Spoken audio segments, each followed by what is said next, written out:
Ao longo da história, a humanidade enfrentou uma miríade de pecados. Entre eles, há um pecado tão pervasivo e sedutor que muitas vezes passa despercebido, mesmo enquanto se entrelaça no tecido de nossas vidas. Este pecado não é apenas um ato, é uma força insidiosa, uma presença sutil, porém poderosa, que mina nossa própria essência. É o pecado mais viciante do mundo, um pecado que aprisiona as pessoas. Esse pecado deixou sua marca em cada era, em cada civilização. Infiltrou-se na vida dos poderosos e dos humildes, deixando um rastro de devastação por onde passa. Destroçou vidas, rompeu relacionamentos e despedaçou famílias. Foi a força invisível por trás do colapso de casamentos e da destruição de nações. Nações surgiram e caíram sob sua influência, e a história é testemunha de seu poder destrutivo. O que torna este pecado tão viciante é sua natureza enganosa. Uma vez que se instala, é implacável. Consome os pensamentos das pessoas, dita suas ações e determina seus destinos. Do início do meu sermão, você consegue adivinhar qual é o pecado? Vá em frente. Adivinhe qual é esse pecado. As chances são, você adivinhou tanto corretamente quanto incorretamente. Este pecado é encontrado no livro de Hebreus, no seu 12º capítulo. Portanto, também nós, visto que temos a nosso redor tão grande nuvem de testemunhas, deixemos todo o embaraço e o pecado que tão de perto nos rodeia, e corramos com perseverança a corrida que nos está proposta, olhando para Jesus, autor e consumador da fé, que em troca da alegria que lhe estava proposta, suportou a cruz, desprezando a vergonha, e está assentado à destra do trono de Deus. A Bíblia fala de um pecado particular que nos assedia tão facilmente. Este é o pecado mais viciante. Este pecado pode ser diferente para cada pessoa, mas é algo que continuamente tenta um indivíduo e o afasta de Deus. O que Deus está nos dizendo aqui? Há um pecado que facilmente te assedia, há um pecado que facilmente te envolve, há um pecado que facilmente te faz tropeçar, há um pecado ao qual você é suscetível. Qual é esse pecado? Responda à pergunta silenciosamente em seu coração hoje.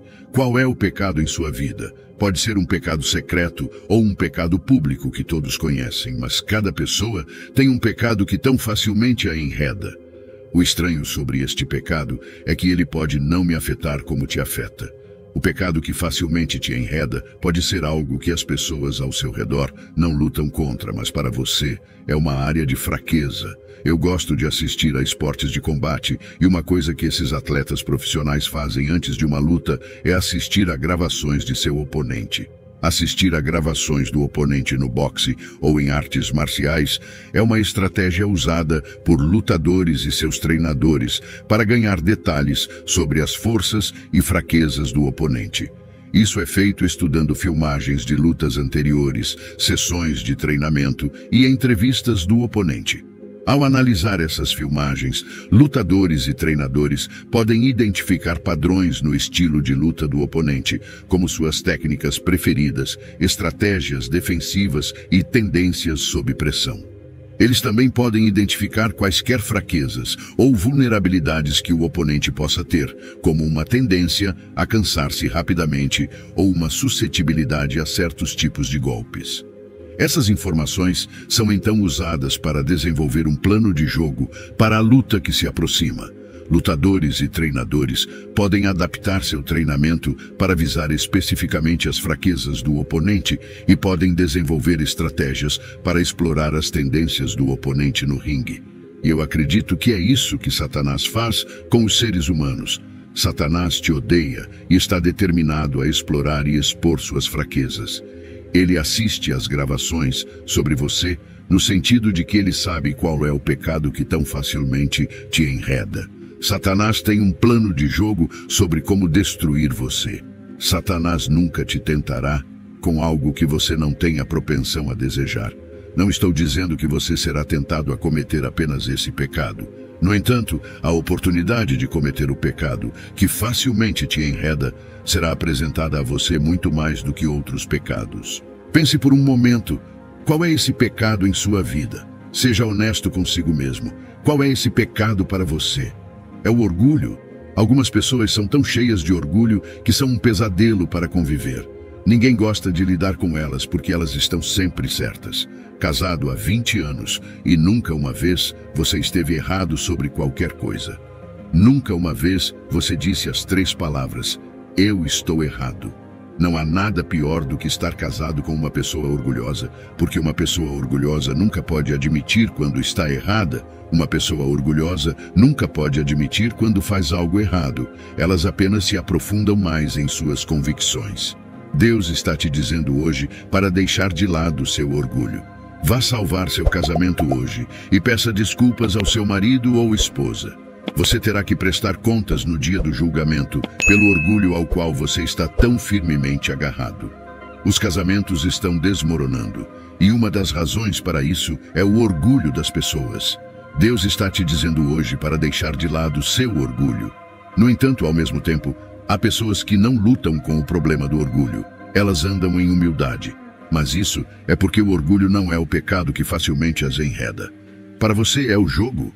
Os vícios em jogos de azar são sérios. Agradeço a Deus por nunca ter tido problemas com jogos de azar, mas pastoreei pessoas que tiveram e vi como o jogo pode dominar uma vida, como pode tomar conta da mente de alguém.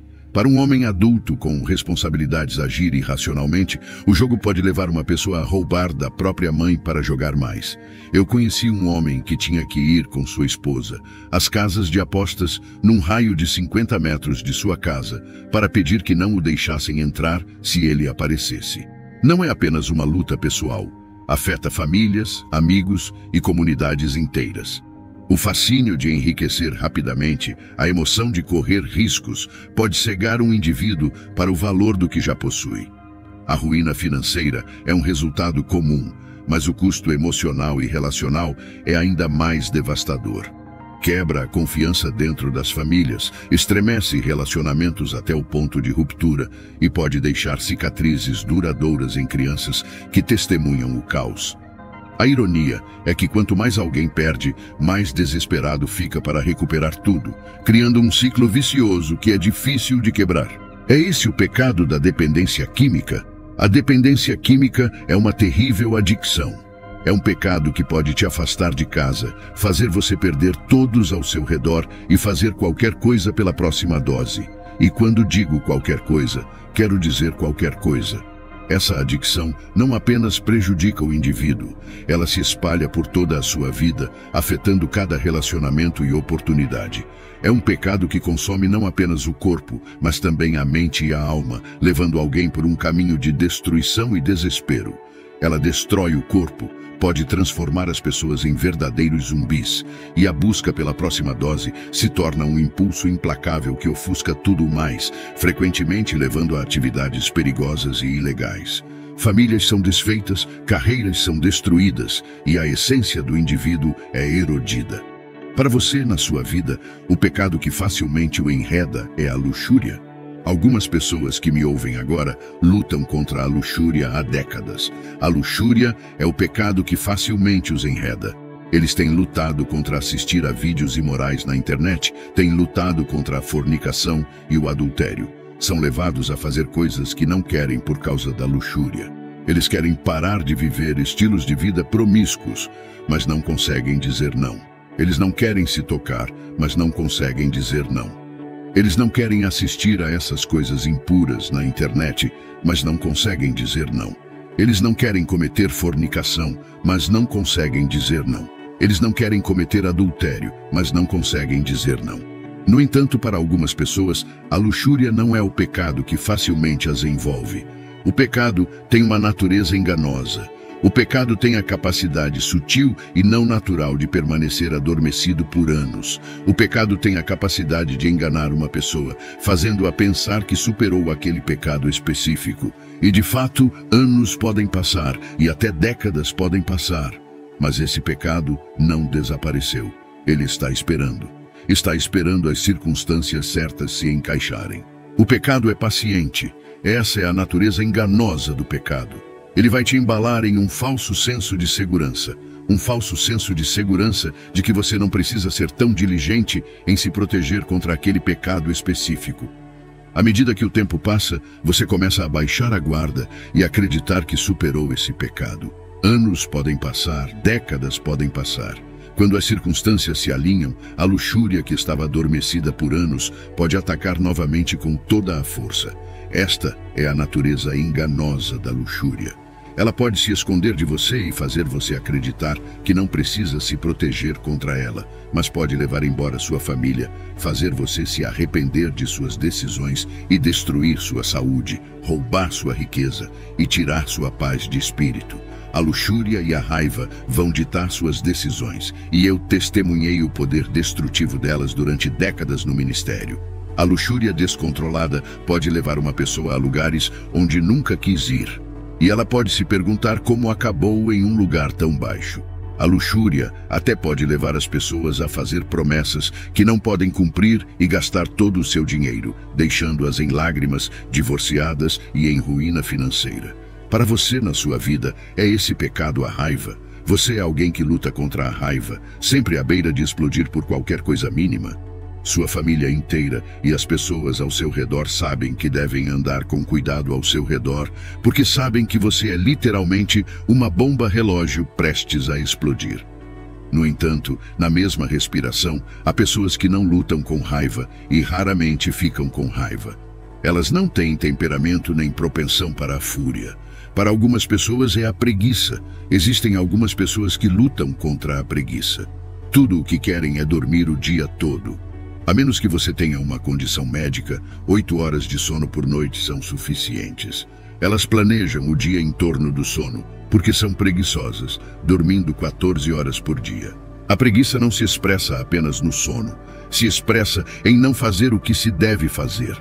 Se há uma tarefa ou trabalho que você deve fazer, e você negligencia fazê-lo pelo simples motivo de que exigirá muito esforço, isso é preguiça. No entanto, na mesma respiração, há pessoas que não lutam contra a preguiça. São pessoas trabalhadoras, diligentes. Tudo o que fazem, dão 100%. Tudo o que precisa ser feito, eles fazem todos os dias. Para eles, levantar da cama e ser produtivo é uma luta porque a preguiça é o pecado que facilmente os enreda. Não que eles nunca cometam outro pecado. No entanto, o pecado que facilmente os atinge é a preguiça. Há um pecado para outras pessoas, é a cobiça, a ganância, a inveja, a preguiça. Então, o pecado mais viciante do mundo é diferente para diferentes pessoas. Algumas pessoas, por décadas, têm lutado contra a fornicação, outros com adultério, outros com mentiras em todas as oportunidades. Há pessoas que lutam contra o roubo. Uma vez eu soube de uma mulher que foi pega na igreja roubando a Bíblia de outro membro da igreja. As pessoas têm problemas com o pecado.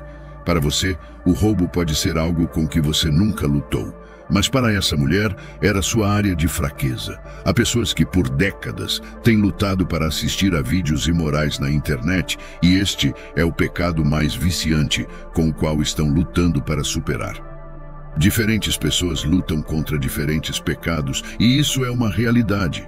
Há pessoas que lutam contra pecados com os quais você não luta. Não seja tão rápido em apontar o dedo para julgar outras pessoas. À medida que refletimos sobre os diversos pecados que tão facilmente nos enredam, seja orgulho, jogo, dependência química, luxúria, raiva, preguiça ou inúmeros outros, nossos corações podem se cansar sob o peso dessas lutas. Mas, queridos irmãos e irmãs, não estamos deixados a enfrentar essas batalhas sozinhos. É aqui que nosso olhar deve se voltar, onde nosso foco deve se dirigir. Olhamos para Jesus, o autor e consumador da nossa fé, como afirmado em Hebreus 12, verso 2. Lembre-se, é Jesus quem inicia nossa jornada de fé. Ele é a pedra angular, o alicerce sobre o qual nossa fé é construída. Sua vida, seus ensinamentos, seu sacrifício na cruz e sua ressurreição são os fundamentos da nossa crença. Ele é o exemplo máximo de viver uma vida livre do jugo do pecado. Jesus não apenas começa nossa jornada de fé, ele promete levá-la à conclusão. Ele é o consumador da nossa fé. Nele, nossa fé encontra seu cumprimento e conclusão. Esta é uma verdade fundamental para se apegar, especialmente quando nos encontramos lutando com pecados recorrentes. No meio de nossas batalhas com o pecado, devemos redirecionar nosso foco para Jesus. Quando nossos olhos estão fixos nele, as lutas e tentações que enfrentamos começam a perder sua influência sobre nós. Em Jesus, encontramos a força para superar, a sabedoria para enfrentar nossos desafios e a paz que supera todo o entendimento. Cultive seu amor por Cristo. Permita que Cristo seja seu primeiro amor e não o pecado. Odeie o pecado e ame Jesus Cristo. Lute contra o pecado e ame Cristo. Não entre em uma situação com esse pecado onde você o aceite como parte de sua vida. O diabo é um mentiroso. Esse pecado não é uma parte permanente da sua vida. Odeie-o, lute contra esse pecado, odeie-o como o inimigo que é e ame Cristo como o Salvador que ele é.